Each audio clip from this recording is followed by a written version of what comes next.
Of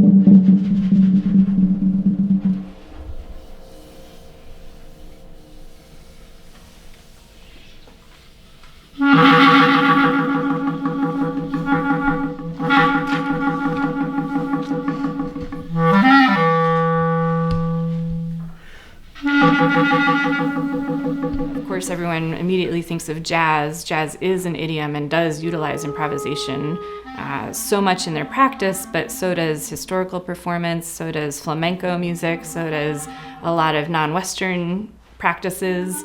And so at Oberlin, in my office at least, improvisation is about creating on the spot. It's about creating new sounds. It's about creating things that have never been heard before.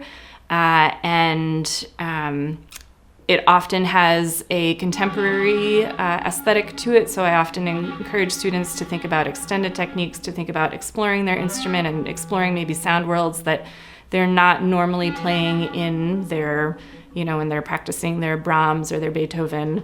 And I get students in my classes and ensembles that come from all different departments and all different styles of playing and skill sets. So it's this giant melting pot. And I think because of that, it can make it a little bit more accessible and inviting. I'm trying my best to play the tune and conduct. All right, ready?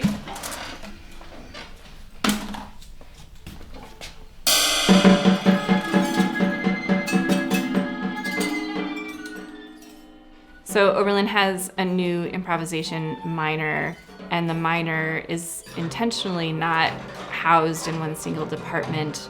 Students are able to take courses from all different kinds of departments that include jazz, Tamara, historical performance, my courses, and it allows students to develop and shape the minor in their own way, in their own aesthetic that represents their own artistic practice.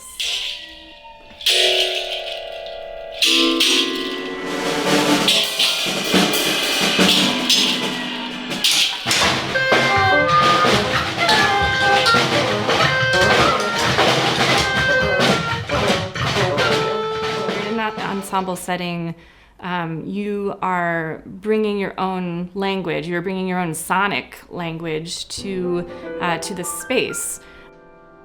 We do a lot of listening. It is really, truly the first step into understanding, having an ear for it, and really being able to get a sense of some of the aesthetic, but also just get a sense of what's out there.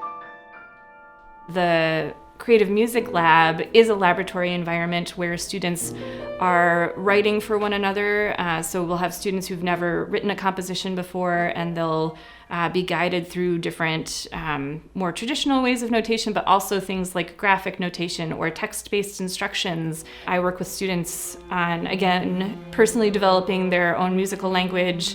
I always have them write a piece. I have them make an arrangement where they can learn something orally and then have their own artistic vision for how they can create their new version of it that still reflects the original.